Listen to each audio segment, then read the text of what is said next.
Hello friends, Manoj Rajguru की political science classes में आपका स्वागत है। अगर आपको मेरे वीडियो, उनके कंटेंट और उनका प्रेजेंटेशन पसंद आए तो मेरे वीडियोस को लाइक करें, मेरे चैनल को सब्सक्राइब करें और बेल आइकन को दबाएं ताकि आने वाले वीडियोस की नोटिफिकेशन आपको टाइम टाइम पर मिलते रहे और एक ही प्लेटफॉर्म पर आप मेरे सारे वीडियो को एक्सेस कर सकें। Thank you. आपकी सेकेंड यूनिट का ही टॉपिक है इक्वालिटी यानी कि समानता, एक महत्वपूर्ण अवधारणा। और ये वो अवधारणा है जो जिसको हम आम जनजीवन में बहुत बार बोलते हैं, अपने हिसाब से इसको समझते भी हैं, लेकिन वास्तव में समानता का मतलब क्या है, समानता किस तरह की होती है और समानता से तात्पर्य किन संदर्भों में लिया जाता है, एक अवधारणा के रूप में इसकी अपनी अलग पहचान है। तो आम समझ से अलग हटकर हम समानता का जो सैद्धांतिक अर्थ है उसको आज देखने की कोशिश करेंगे।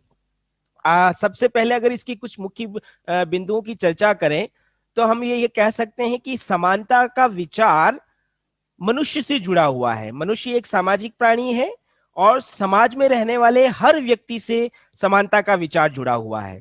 यह विचार कोई आधुनिक विचार नहीं है। समानता की अवधारणा एक प्राचीन अवधारणा है और प्राचीन काल में हम लोग देख सकते हैं कि मुख्यतः सोफिस्ट विचारक और स्टोइकवादी जो विचारक हुए हैं, उन लोगों ने अपने अध्ययन के अंदर अपने विचारों में समानता के विचार को या समानता की अवधारणा को प्रस्तुत किया था। उसके बाद जब हम मध्यकाल तक भी देखें तब भी इन्हीं विचारों को आगे गति प्रदान की गई मनुष्य के समानता के साथ जोड़ते हुए। लेकिन आधुनिक काल में जब समाज के अंदर मध्यम वर्ग का उदय हुआ तो मध्यम वर्ग के उदय के साथ साथ समानता की अवधारणा पर विचार करना प्रारंभ हुआ। तो आधुनिक काल में जब हम बात करते हैं तो मध्यम वर्ग का उदय वो कारक है जिसके आधार पर समानता का विचार बल पकड़ने लगा। और आधुनिक काल के संदर्भ में ही हम दो और बातों या दो और घटनाओं का उल्लेख कर सकते हैं, एक पुनर्जागरण आंदोलन और दूसरा धर्म सुधार आंदोलन। इन दोनों आंदोलनों के अंदर मनुष्य की समानता के विचार को प्राथमिकता में रखा गया या मनुष्य की समानता को केंद्र में रखकर अपनी बात प्रस्तुत की गई। यही स्वतंत्रता का समानता का जो विचार है वो स्वतंत्रता और न्याय के साथ आधुनिक काल में घनिष्ठ रूप से जुड़ा हुआ है।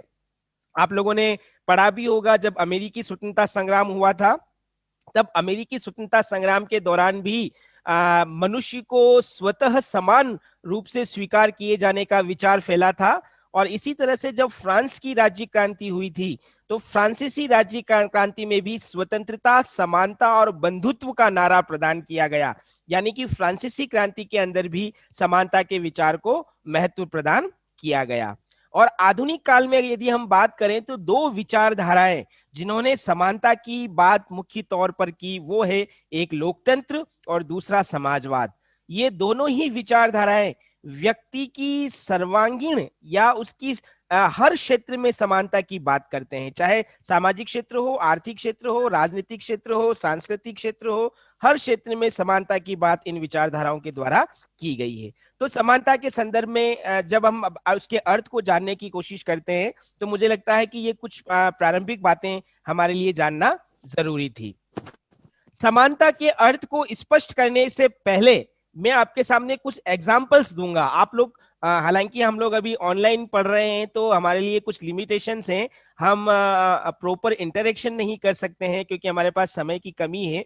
लेकिन मैं आपके सामने कुछ एग्जाम्पल रख रहा हूं, आप खुद सोचना अपने विवेक के आधार पर कि क्या इनमें से कौन सी समानता है और कौन सी समानता नहीं है। दो अलग अलग तरह से मैं अपनी बातों को आपके सामने यहां रखने की कोशिश करूंगा। पहला उदाहरण आप लोगों के लिए है सोचना इस बात के ऊपर कि एक अनपढ़ व्यक्ति को और एक बीएड डिग्री धारी, दो व्यक्ति हैं, दोनों को ही अगर किसी स्कूल के अंदर पढ़ाने का अवसर दे दिया जाए तो क्या यह समानता है? सोचना इस बात के ऊपर कि क्या अनपढ़ व्यक्ति और डिग्रीधारी व्यक्ति दोनों को शिक्षक बनाया जा सकता है? समानता है ये? पहला आपके सामने एग्जाम्पल।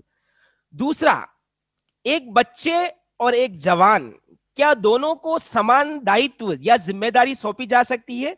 सपोज एग्जाम्पल के तौर पर 50 किलो का एक कैरी बैग है और जवान व्यक्ति से ये उम्मीद की जाए कि उसको ये कहा जाए कि आप इस बैग को एक स्थान से दूसरे स्थान पर रखो, और उसी तरह की जिम्मेदारी एक बच्चे को भी 5 साल 7 साल के बच्चे को भी सौंपी जाए कि आपको भी 50 किलो का ये कैरी बैग एक स्थान से दूसरे स्थान पर रखना है। क्या ये समानता है? और तीसरा एक और उदाहरण हम लोग यहां पर ले सकते हैं। दो व्यक्ति हैं, एक पागल है, मानसिक रूप से विक्षिप्त है, और दूसरा समझदार व्यक्ति है जिसके पास अपना विवेक है। क्या दोनों को हम इस बात की इजाजत दे सकते हैं कि दोनों अपनी सुरक्षा के लिए हथियार रख सकते हैं, बंदूक या तलवार या किसी भी प्रकार का लाइसेंस वाला हथियार? क्या दोनों को रखने की समान स्वीकृति दी जा सकती है? ये आप सोचना। ये 3 उदाहरण हमने लिखे हैं। जब हम समानता की बात करते हैं तो क्या ये समानता है? अनपढ़ और डिग्रीधारी को समान रूप से शिक्षक बना दिया जाए, या बच्चे और जवान को समान रूप से दायित्व सौंप दिए जाए, या पागल और समझदार दो व्यक्तियों को समान रूप से हथियार रखने की इजाजत दे दी जाए? क्या इसमें समानता है? मैं दूसरे कुछ और उदाहरण लेता हूं, उनको भी देखना कि इनमें समानता है या नहीं। पहला उदाहरण, दो व्यक्ति हैं, एक रंग से काला है और एक रंग से गोरा है, लेकिन दोनों ही डिग्रीधारी हैं, दोनों ने बीएड कर रखी है, दोनों शिक्षक बने हैं, तो दोनों को समान वेतन मिलना चाहिए। क्या यह समान है, समानता है? पहला एग्जाम्पल, सोचना इस बात के ऊपर।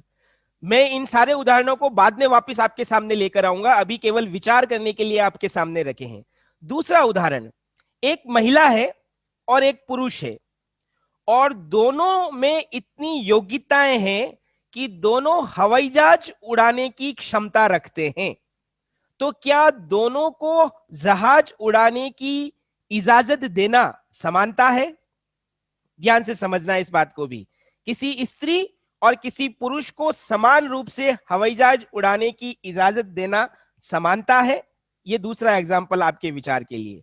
और तीसरा एग्जाम्पल हम लोग और समझते हैं। यहां पर दो अलग अलग धर्म के लोग हैं, एक हिंदू धर्म का व्यक्ति है और एक मुस्लिम धर्म का व्यक्ति है, और दोनों ही अपने अपने पैसों से, अपनी अपनी काबिलियत और क्षमताओं से कपड़े का व्यापार करना चाहते हैं, और दोनों को कपड़े का व्यापार करने की समान रूप से स्वतंत्रता है, समान रूप से आजादी है, दोनों को कपड़ों का व्यापार करने की समानता है।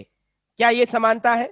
तो आप लोगों को मैंने दो, आप स्क्रीन पर देख रहे होंगे, येलो कलर के अंदर मैंने 3 एग्जाम्पल्स दिए हैं और ग्रीन कलर के अंदर भी आपके सामने 3 एग्जाम्पल्स दिए हैं। आप लोग समझने की कोशिश करना कि येलो कलर में अंदर समानता है या नहीं और ग्रीन कलर के अंदर समानता है या नहीं। इन 6 एग्जाम्पल्स पर मैं लास्ट में आऊंगा जब हम लोग समानता के अर्थ को समझ लेंगे। उसके बाद अब हम लोग देखते हैं समानता के अर्थ को लेकर बातें क्या कही जाती है। एक प्रमुख विद्वान है अर्नेस्ट बार्कर। याद रखना, इस पे 2 नंबर का प्रश्न भी बनता है कई बार। अर्नेस्ट बार्कर क्या कहते हैं कि समानता का विचार एक बहुरूपीय विचार है। बहुरूपी मतलब जिसके बहुत सारे रूप हैं। समानता का कोई एक रूप नहीं है, कोई एक अर्थ नहीं है। समानता के अनेक, बहु का मतलब बहुत सारे, समानता के अनेक रूप हैं, अनेक अर्थ हैं, है ना। आसानी से ये एक रूप बदलकर नया रूप ग्रहण कर लेता है। मतलब अभी हम किसी एक संदर्भ में समानता को देख रहे हैं, थोड़े ही देर बाद वो संदर्भ बदल जाता है और समानता का एक नया अर्थ हमारे सामने आ जाता है। तो इसीलिए अर्नेस्ट बार्कर क्या कहते हैं कि समानता की कोई एक निश्चित परिभाषा नहीं दी जा सकती, समानता का कोई एक निश्चित अर्थ नहीं है। ये परिप्रेक्ष्य पर निर्भर करता है कि हम किस संदर्भ में बात कर रहे हैं, उस संदर्भ पर निर्भर करता है कि समानता का अर्थ क्या है। तो ये 2 बातें आप ध्यान रखना समानता के अर्थ को समझने के लिए। पहली बात अर्नेस्ट बार्कर की, समानता बहुरूपी विचार है जो अपना रूप बदलता रहता है, और दूसरा समानता का अपना कोई निश्चित अर्थ नहीं है, ये परिस्थितियों या परिप्रेक्ष्य पर निर्भर करता है कि समानता का तात्पर्य क्या है। ठीक है, तो ये प्रारंभिक बात जानने के बाद अब आम लोग, एक आम व्यक्ति, आपके और मेरे जैसा एक कॉमन मैन जो किताबें नहीं पढ़ता है, जो केवल सामान्य ज्ञान के आधार पर समानता की बात करता है, उसके अनुसार समानता क्या है। एक कॉमन मैन समानता का अर्थ किस तरह से लेता है। कॉमन मैन अलग अलग तरह से अगर हम बात करें तो कुछ लोग कहते हैं समानता का मतलब एक जैसा, एक समान, है ना। दो चीजों में के बीच में जब हम तुलना कर रहे हैं और दोनों जब एक जैसी हैं तो कुछ लोग कहते हैं ये समानता है ना। अभी हम समानता की सैद्धांतिक अर्थ की बात नहीं कर रहे हैं, कॉमन लोग समानता का मतलब क्या लेते हैं हम उसको समझने की कोशिश कर रहे हैं। तो कॉमन मैन के अनुसार समानता का अर्थ क्या है, एक जैसा, एक समान। कुछ लोग ये भी कहते हैं आम लोगों में से कि समानता का मतलब होता है बराबरी। बराबरी का मतलब एक को जिस तरह से रखा गया है दूसरे को भी उसी तरह से रखा गया है, तीसरे को भी उसी तरह से रखा गया है, सबको बराबर रखा गया है, सबको एक जैसा। ये सब एक दूसरे से मिलते जुलते अर्थ है ना, लेकिन लोग किन किन शब्दों का प्रयोग करते हैं समानता को लेकर मैं आपके सामने वो स्पष्ट कर रहा हूं। तो समानता का पहला आम समझ क्या है कि लोग मानते हैं समानता मतलब एक जैसा या एक समान। कुछ लोग ये मानते हैं कि समानता का मतलब बराबरी से है। कुछ लोग ये भी मानते हैं कि समानता का मतलब निष्पक्ष व्यवहार। निष्पक्ष का मतलब दो पक्ष है और दोनों पक्षों के साथ एक तरह का व्यवहार करना, किसी को भी अधिक या किसी को भी कम नहीं देना, समान परिस्थितियों में दोनों के साथ समान व्यवहार करना, निष्पक्षता के साथ, बिना पूर्वाग्रह से ग्रसित हुए, ये समानता है। तो कुछ लोग समानता को इस अर्थ में भी देखते हैं। फिर कुछ लोग समानता को क्या देखते हैं, समानता का मतलब भेदभाव नहीं करना। यहां पर ये जो पिछली बात हमने देखी उसी से जुड़ा हुआ ये संदर्भ है। जब दो अलग अलग पक्षों, चाहे वो व्यक्ति भी हो सकते हैं, व्यक्ति समूह भी हो सकते हैं, जब उनमें किसी भी आधार पर भेदभाव नहीं किया जाता है तो उसको हम बोलते हैं कि ये समानता है, ये भेदभाव है। आम लोग ये मानते हैं कि जब भेदभाव नहीं किया जाता तो ये समानता है। आम लोगों का एक और अर्थ होता है कि समानता का मतलब कोई खास नहीं है। जब हम दो पक्षों की बात कर रहे हैं, दो व्यक्तियों की बात कर रहे हैं, दो वर्गों की बात कर रहे हैं, तो उनमें से कोई खास नहीं है, सब एक जैसे हैं। इसीलिए सबको एक जैसे ट्रीट किया जा रहा है, सबके साथ एक जैसा व्यवहार किया जा रहा है, सबको एक पायदान पे रखा जा रहा है। तो आम लोग, आम जनजीवन में एक साधारण व्यक्ति समानता को किन किन शब्दों के माध्यम से समझता है, ये 5 मोटे मोटे शब्द हम लोगों ने अभी देखे। आम लोगों की समझ के अनुसार ये समानता है। लेकिन समानता को सैद्धांतिक तौर पर समझने से पहले हमारे लिए कुछ और चीजों को समझना भी जरूरी है। जैसे समानता का प्राकृतिक अर्थ क्या है। कुछ लोग ये कहते हैं कि समानता प्राकृतिक है। आप इसको समझने की कोशिश करना। हम सब लोग मनुष्य हैं, प्राणी हैं, है ना, और प्रकृति से हम सब लोग समान हैं। प्रकृति से मतलब जब हम लोग जन्म लेते हैं तब हम सभी के अंदर समानता होती है। हम सभी के अंदर इंद्रियां, जिसको हम सेंसेस कहते हैं, सभी में समान होती है। सभी के पास कान है, आंख है, नाक है, त्वचा है, दिल है, फेफड़े हैं, पांव हैं। शारीरिक समानता जो है वो सबकी एक जैसी है ना। मनुष्यों के अंदर पुरुषों की एक जैसी है, महिलाओं की एक जैसी है। और ये किसने दी, ये हमने तय नहीं की, ये प्रकृति से, ये जो समानता है वो प्रकृति से प्राप्त हुई है। प्राकृतिक तौर पर मनुष्यों के अंदर सभी इंद्रियां एक जैसी है। इसीलिए कुछ विद्वान लोग क्या बोलते हैं, ये प्राकृतिक समानता है, ये मनुष्य के द्वारा बनाई गई नहीं है। ये समानता मनुष्य के द्वारा स्थापित नहीं की गई है, ये प्रकृति के द्वारा। आप में से कोई ऐसा है जो ये तय कर सकता है कि नहीं मैं तो एक हाथ लेकर या एक आंख लेकर पैदा होऊंगा? नहीं ना, ये प्रकृति ने हमको प्रदान किया है। एक शारीरिक संरचना में जो अंग, जो इंद्रियां हमारे शरीर के लिए आवश्यक है, प्रकृति उन्हीं अंगों, उन्हीं इंद्रियों के साथ साथ हमारी शारीरिक संरचना के साथ हमें यहाँ पर भेजती है। तो हर मनुष्य, हर प्राणी में इस प्रकार की समानता होती है। इसी को प्राकृतिक समानता कहते हैं।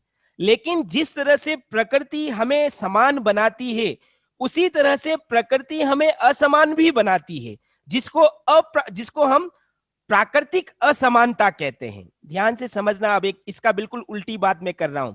मनुष्य एक जैसा पैदा होता है, हर मनुष्य प्रकृति के अनुसार, सभी मनुष्यों के अंग, उनकी इंद्रियां एक जैसी होती है, यह प्राकृतिक समानता है। लेकिन प्रकृति के आधार पर ही मनुष्य असमान भी होते हैं। कैसे?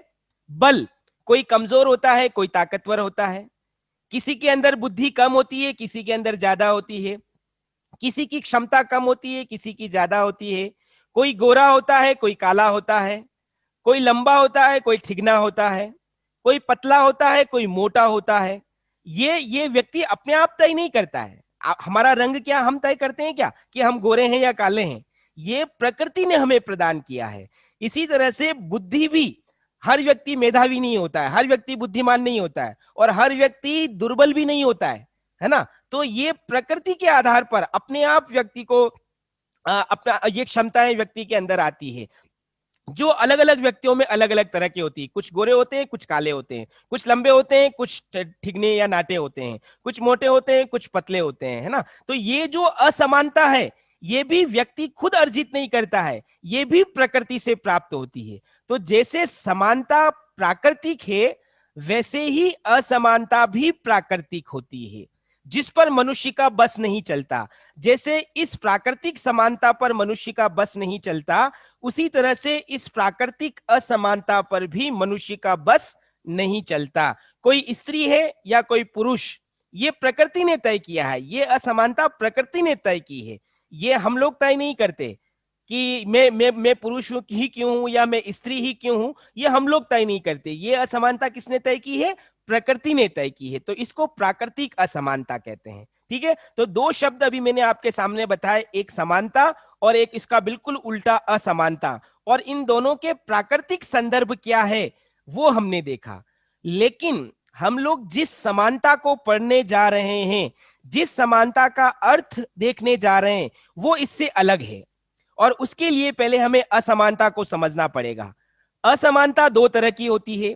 एक प्राकृतिक असमानता जो मैंने अभी आपको बताई, जिस पर व्यक्ति का अपना कोई बस नहीं चलता, है ना? जैसे काला होना या गोरा होना, लंबा होना या ठिगना होना, इस पर व्यक्ति का बस नहीं चलता है ना? पुरुष होना या महिला होना, व्यक्ति का बस नहीं चलता। ये असमानता प्रकृति ने दी है। तो ऐसी असमानता को हम बोलते हैं ये प्राकृतिक असमानता है। लेकिन समाज में, मनुष्य जिस समाज में रहता है, उसके अंदर एक और असमानता पाई जाती है, जिसको हम बोलते हैं समाज जनित असमानता। तो असमानता यानी कि इनइक्वलिटी जिसको हम कह रहे हैं, हमारा टॉपिक है समानता, और समानता का विलोम, उसका उल्टा जो असमानता है, उसको हम दो रूपों में समझ रहे हैं, एक प्राकृतिक असमानता और दूसरा समाज जनित असमानता। प्राकृतिक असमानता पर हमारा कोई बस नहीं चलता, लेकिन समाज जनित असमानता का मतलब क्या है? समाज जनित असमानता का मतलब है समाज में रहने वाले लोग खुद असमानता का व्यवहार करते हैं। वो यानी कि असमानता उत्पन्न कौन कर रहा है?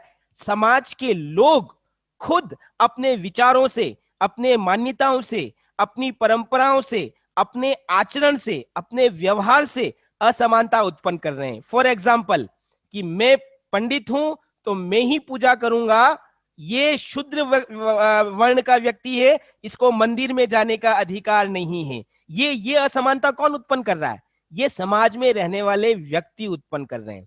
कि मेरे घर में बेटा पैदा हुआ है, बेटे को तो पढ़ने का अधिकार है, लेकिन बेटी को क्या करना है? बेटी को कुछ नहीं करना है, उसको तो चूल्हा चौकी संभालना है, इसलिए मैं उसको स्कूल नहीं भेजूंगा। तो ये असमानता किसने उत्पन्न की? ये समाज के अंदर रहने वाले लोगों ने उत्पन्न की। तो इसको हम क्या कह रहे हैं? ये समाज जनित असमानता है। हम जिस समानता की बात कर रहे हैं, उस समानता का संबंध इसी समाज जनित असमानता से है। ये ध्यान से समझना आप, जिस समानता की हम बात कर रहे हैं, उस समानता का संबंध किससे है? कि समाज के अंदर जो असमानता का विचार फैला है समाज के लोगों के द्वारा, उसी समाज जनित असमानता से समानता का संबंध है। ये आप लोगों को समझना बहुत जरूरी है। मैं ये पूरी स्लाइड शॉर्ट में वापस रिपीट कर रहा हूं। जिस तरह से समानता प्राकृतिक है, मनुष्य प्रकृति से समान रूप से पैदा हुआ है, उसी तरह से असमानता भी प्राकृतिक होती है। प्रकृति के आधार पर ही समाज में रहने वाले मनुष्यों में बहुत सारी असमानताएं पाई जाती है। तो समानता का जो मूल विचार है, इसको समझने के लिए पहले हमको असमानता को समझना पड़ेगा। असमानता के दो रूप होते हैं। प्राकृतिक असमानता जो प्रकृति द्वारा प्रदान की जाती है, जिस पर व्यक्ति का अपना कोई बस नहीं चलता। लेकिन असमानता का जो दूसरा रूप है, जो कि समाज के लोगों के द्वारा उत्पन्न की जाती है, जिस असमानता को समाज के लोगों के विचारों व्यवहारों के द्वारा उत्पन्न किया जाता है, समानता का संबंध उसी समाज जनित असमानता से है। तो आपको यह समझना बहुत जरूरी है कि समानता की अवधारणा का जो विचार है वो समाज जनित असमानता से जुड़ा हुआ है। ये पहली बात। अब हम लोग बात करते हैं कि समानता का वास्तविक अर्थ क्या है। तो मैं वापस उसी बात को रिपीट कर रहा हूं, ये समानता किससे जुड़ी हुई है?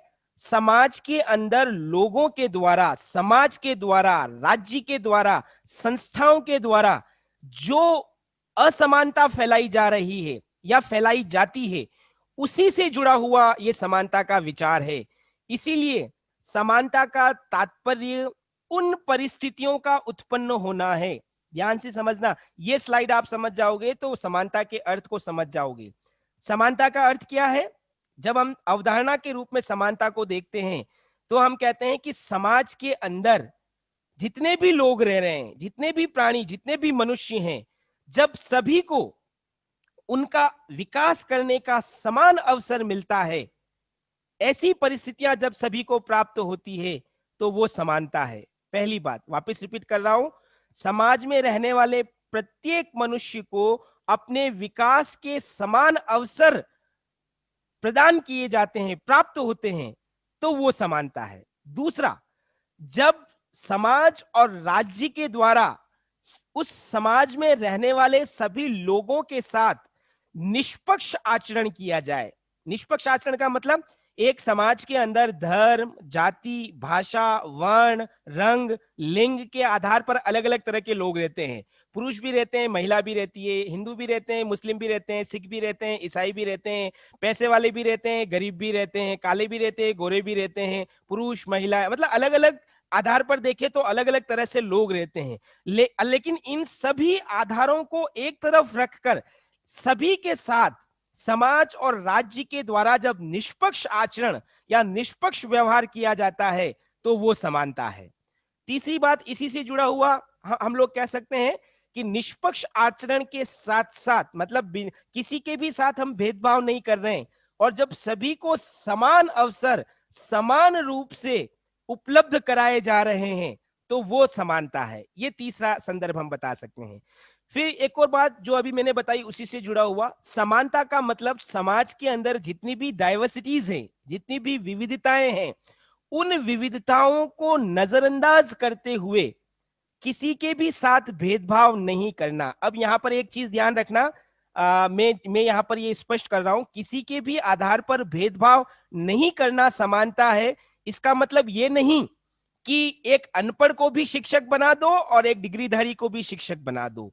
योग्यता के आधार पर अगर लोग समान हैं तो उनके साथ एक जैसा व्यवहार, योग्यता, क्षमता, बुद्धि, प्रतिभा, इनके आधार पर जो लोग समान हैं उनके साथ समान व्यवहार करना, और जो लोग असमान हैं उनके साथ असमान व्यवहार करना वैधानिक आधार पर। जैसे मैंने आपको एग्जांपल दिया है, अगर दो व्यक्तियों के पास समान डिग्री है और दो व्यक्ति, अगर एक पुरुष है और एक महिला है, तो दोनों को शिक्षक बनाया जा सकता है, यह समानता है। लेकिन दो व्यक्ति दोनों ही पुरुष हैं और एक अनपढ़ है और एक डिग्रीधारी है, और अगर दोनों को शिक्षक बना दिया जाए तो यह समानता नहीं है। लेकिन यह भेदभाव भी नहीं है। भेदभाव क्यों नहीं है? क्योंकि दोनों में समान योग्यताएं नहीं है। योग्यताओं के आधार पर समानता निर्धारित होती है, ये ध्यान रखना। इसलिए अभी यहां पर हम क्या दे रहे हैं कि किसी के भी आधार पर, किसी भी आधार पर भेदभाव नहीं करना समानता है, लेकिन योग्यताओं के आधार पर कुछ मापदंड या कुछ मानदंड तय किए जा सकते हैं व्यवहार को निर्धारित करने के लिए। समानता के अर्थ में एक बात और हम कर सकते हैं, विशेषाधिकारों की अनुपस्थिति। विशेषाधिकार मतलब ऐसा नहीं है कि समाज के एक व्यक्ति को या एक वर्ग को कुछ अलग करने की सुविधा दे दी जाए और बाकी लोगों को उनसे वंचित कर दिया जाए। तो जिस एक वर्ग या व्यक्ति को कुछ एक्स्ट्रा करने की स्वतंत्रता दी जा रही है वो उसके विशेषाधिकार बन जाते हैं। और जब समाज में इस प्रकार के विशेषाधिकार आते हैं तो ये असमानता का सूचक होता है। इसीलिए जैसे मैंने आपको थोड़ी देर पहले एग्जाम्पल दिया था कि मंदिरों में पूजा पंडित वर्ग ही करेगा, तो क्या ये पंडितों का विशेषाधिकार है? अगर ये विशेषाधिकार बन जाता है तो ये समाज में असमानता उत्पन्न करता है। ईश्वर की पूजा करने का अधिकार सभी व्यक्तियों को है, तो समाज में किसी को भी ये अधिकार नहीं है कि वो एक व्यक्ति या एक वर्ग को ये विशेष अधिकार दे। तो ये एक एग्जाम्पल था। हम लोग ये समझ सकते हैं कि समाज में विशेषाधिकारों को समाप्त करके उनको अनुपस्थित रखकर समानता को स्थापित किया जा सकता है। इसी तरह से विशेषाधिकारों की समाप्ति के साथ साथ सार्वभौमिक अधिकारों का अस्तित्व होना आवश्यक है।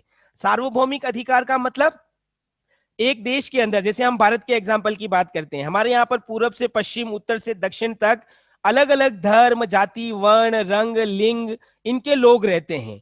इन सभी लोगों को एक जैसे अधिकार, अपना विकास, अपना डेवलपमेंट करने के लिए जब एक जैसे अधिकार दिए जा रहे हैं, कश्मीर में बैठने वाला व्यक्ति भी उन्हीं अधिकारों का प्रयोग कर रहा है जो कन्याकुमारी में बैठने वाला व्यक्ति कर रहा है, और अरुणाचल में बैठने वाले व्यक्तियों को भी वही अधिकार हैं जो गुजरात और राजस्थान के व्यक्तियों को हैं। यानी कि पूरे देश में, पूरी भूमि दे राज्य की पूरी सीमा के अंदर रहने वाले लोगों को जब समान रूप से अपने व्यक्तित्व विकास के समान अधिकार प्रदान किए जाते हैं तो वो समानता है। और इसी प्रकार से हम लोग ये भी कह सकते हैं कि जब समाज में रहने वाले हर व्यक्ति की गरिमा, उसकी प्रतिष्ठा को समान महत्व दिया जाता है, किसी के भी साथ डिस्क्रिमिनेशन, विषमता या असमानता का व्यवहार नहीं किया जाता, उसकी अपनी डिग्निटी को मेंटेन किया जाता है, तो ये समानता है। तो इन अर्थों में हम समानता को समझ सकते हैं।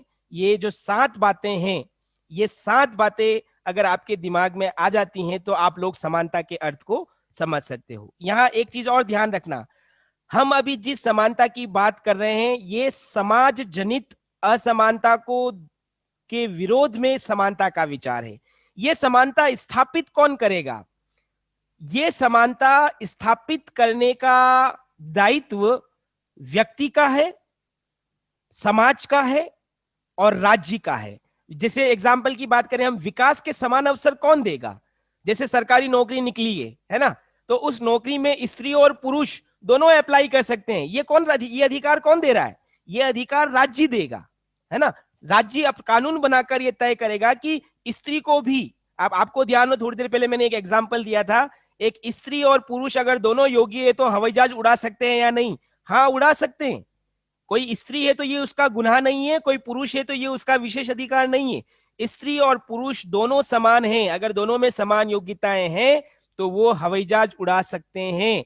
उनके साथ भेदभाव, लिंग के आधार पर, जेंडर के आधार पर भेदभाव नहीं किया जा सकता, है ना। तो ये अवसर कौन देगा? ये अवसर राज्य कानून बना कर देगा। तो ये समानता स्थापित करने का मुख्य दायित्व अगर हम ऊपर से चलें तो पहले राज्य का है, फिर समाज का है, और फिर व्यक्ति खुद ये तय करेगा कि समाज के अंदर समानता स्थापित हो तो नैतिक आधार पर वो सभी लोगों के साथ समान आचरण, समान व्यवहार करेगा। तो ये समानता का एक वास्तविक अर्थ है। अब यहां पर आप देखना, एक मैं अलग बात आपके सामने कर रहा हूं, इसको समझने की कोशिश करना, समानता का अर्थ और ज्यादा क्लियर होगा। कुछ चीजें दिखने में असमान नजर आती हैं लेकिन वो असमान होती नहीं है, है ना। जिसको हम असमानता देखते हैं, जिसको हम असमानता के रूप में समझते हैं, वास्तव में वो असमानता है नहीं। जैसे स्त्री और पुरुष दिखने में असमान है ना, लेकिन ये असमानता नहीं है। क्यों? क्योंकि ये लोगों ने उत्पन्न थोड़ी किया है, ये तो प्रकृति से प्राप्त हुआ है। अगर मैं ये कहूं कि कोई व्यक्ति अमीर है और कोई व्यक्ति गरीब है, तो ये प्रकृति ने नहीं दिया है, ये व्यक्तियों ने अपने सामर्थ्य, जिन लोगों में काम करने की भूख थी, जिन लोगों में योग्यता थी, उन्होंने काम करके पैसा बनाया है। और जो लोग आलसी थे, दुर्बल थे या असक्षम थे या जिनमें सामर्थ्य नहीं था, जो अयोग्य थे, वो कुछ कर नहीं सके और वो गरीब रह गए। तो ये प्राकृतिक असमानता नहीं है। प्राकृतिक असमानता कौन सी? जिस पर हमारा बस नहीं चलता। मैं गोरा हूं और कोई काला है, तो ये असमानता दिखने में असमानता है कि एक गोरा और एक काला है, लेकिन ये प्राकृतिक असमानता है, इसलिए हम इसको असमानता की कैटेगरी में काउंट नहीं कर सकते।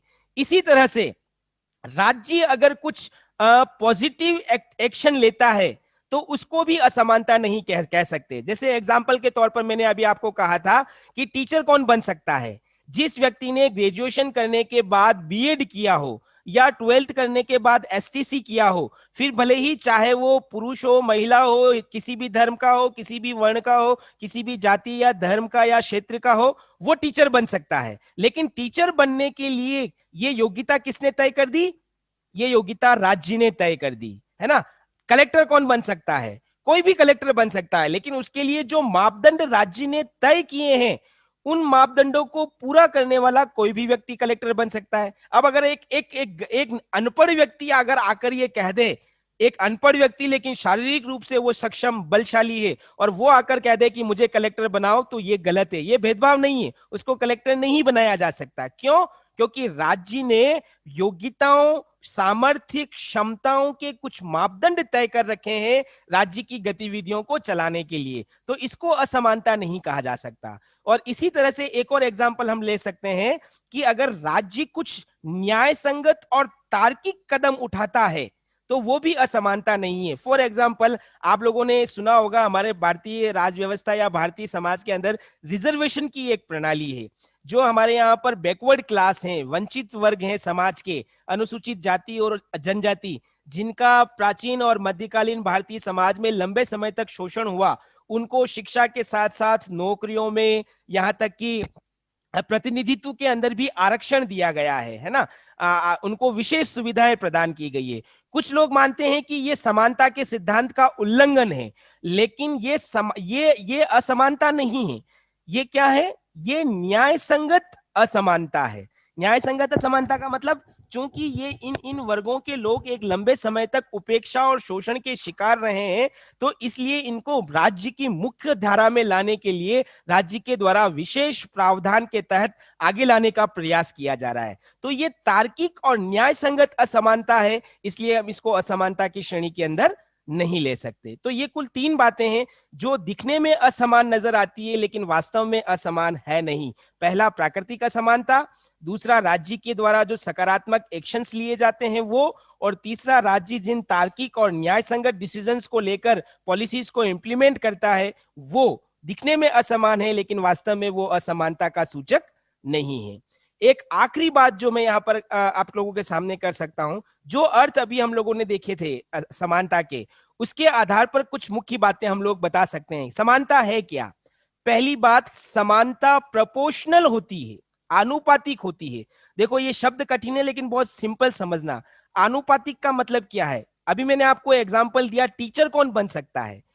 वो व्यक्ति टीचर बन सकता है जिसमें टीचर बनने की योग्यता है। कौन सी योग्यता? कि उसके पास डिग्री है ना।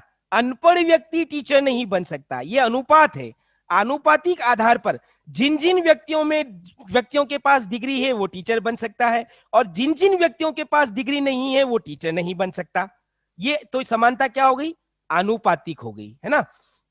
ये एक एग्जाम्पल है, इसी एग्जाम्पल को आप अलग अलग फील्ड में अप्लाई कर सकते हो। तो जब राज्य के द्वारा स्थापित समानता की बात करते हैं हम, तो समानता का मतलब हम लोग कह सकते हैं समानता आनुपातिक हो सकती है। दूसरा, हम लोग ये कहते हैं कि समानता एक पॉजिटिव कॉन्सेप्ट है, एक सकारात्मक अवधारणा है। सकारात्मक कैसे? कि समाज के अंदर रहने वाला हर मनुष्य आगे बढ़ना चाहता है, विकास करना चाहता है। तो वो विकास वो कब कर पाएगा? जब सभी को योग्यताओं, क्षमताओं, सामर्थ्य और बुद्धि के आधार पर समान अवसर प्रदान किए जाएंगे। राज्य कानून बनाकर सभी को समान अवसर प्रदान कर रहा है, तो इसलिए समानता को हम क्या कह रहे हैं? ये एक सकारात्मक अवधारणा है। समानता के हम 2 संदर्भ और समझ सकते हैं। पहला, नकारात्मक अर्थों में समानता विशेषाधिकारों का अभाव है। समाज में किसी भी व्यक्ति या किसी भी वर्ग के पास कोई विशेष अधिकार नहीं रहेंगे, हर व्यक्ति समान है। तो नकारात्मक अर्थ में विशेषाधिकारों का अंत करना समानता है, और सकारात्मक अर्थ में सभी व्यक्तियों को उचित और सारगर्भित अवसर प्रदान करना, यथायोग्य अवसर प्रदान करना समानता है। तो ये समानता के मोटे मोटे अर्थ हम लोग बता सकते हैं। ये सब समानता के अर्थ करने के बाद मैं एक बार पुनः आप लोगों के सामने उन एग्जाम्पल्स पे चलता हूं जो शुरू शुरू में हम लोगों ने देखे थे। अब आप देखो, ये मैंने 2 तरह की बातें आप लोगों से की थी। अनपढ़ और डिग्रीधारी क्या दोनों को पढ़ाने का समान अवसर देना चाहिए? ये समानता है? नहीं, ये समानता नहीं है। क्यों नहीं है? क्योंकि हमने क्या कहा, समानता आनुपातिक होती है, तो इसको समानता नहीं कहा जा सकता। कोई अगर ये कहे कि नहीं अनपढ़ और डिग्रीधारी को समान अवसर मिलने चाहिए तो वो गलत बात कर रहा है। इसी तरह से बच्चे और जवान दोनों को समान दायित्व सौंपना भी गलत है, क्योंकि दोनों की क्षमताएं, दोनों के सामर्थ्य अलग अलग होते हैं, तो यहां पर भी समानता की बात नहीं की जा सकती। और इसी तरह से पागल और समझदार दोनों को हथियार रखने की समान स्वीकृति नहीं दी जा सकती। क्यों? क्योंकि दोनों की मानसिक स्थिति अलग अलग है। समझदार को यह पता है कि हथियार का उपयोग कब और कैसे करना है, लेकिन पागल व्यक्ति उस हथियार का कभी भी दुरुपयोग कर सकता है। इसलिए अगर दोनों को समान रूप से स्वीकृति प्रदान की जाए तो यह समानता नहीं होगी। लेकिन यहां पर हम ये देख सकते हैं, जो ग्रीन वाले एग्जांपल्स मैंने आपके दिए थे, एक काला व्यक्ति और गोरा व्यक्ति अगर दोनों ही डिग्रीधारी हैं तो, और दोनों ही शिक्षक बने हैं, तो दोनों को अगर समान वेतन मिल रहा है तो हाँ, ये समानता है। क्यों? क्योंकि काला और गोरा होना कोई विशेष वो प्रिय प्राकृतिक असमानता है, इसमें ये समाज जनित असमानता नहीं है। इसी प्रकार से स्त्री और पुरुष अगर दोनों ही योग्य हैं तो दोनों को हवाई जहाज उड़ाने की योग्यता इजाजत देना, हाँ, ये समानता है। इसी तरह से हिंदू और मुस्लिम दो अलग अलग धर्म के व्यक्ति हैं, दोनों अगर कोई का व्यापार करना चाहते हैं तो उनको व्यापार करने की इजाजत या व्यापार करने का जो अवसर मिला है, हाँ, वो समानता है, क्योंकि धर्म के आधार पर किसी के साथ भेदभाव नहीं किया जा सकता। तो ये इन उदाहरणों के माध्यम से हम मुझे लगता है कि आप लोग समझते होंगे कि किस तरह से समानता के अर्थ को हम लोग समझ सकते हैं। अगली क्लास में हम लोग देखेंगे समानता के प्रकार क्या है और स्वतंत्रता और समानता में संबंध क्या है, ये दोनों अगली क्लास में।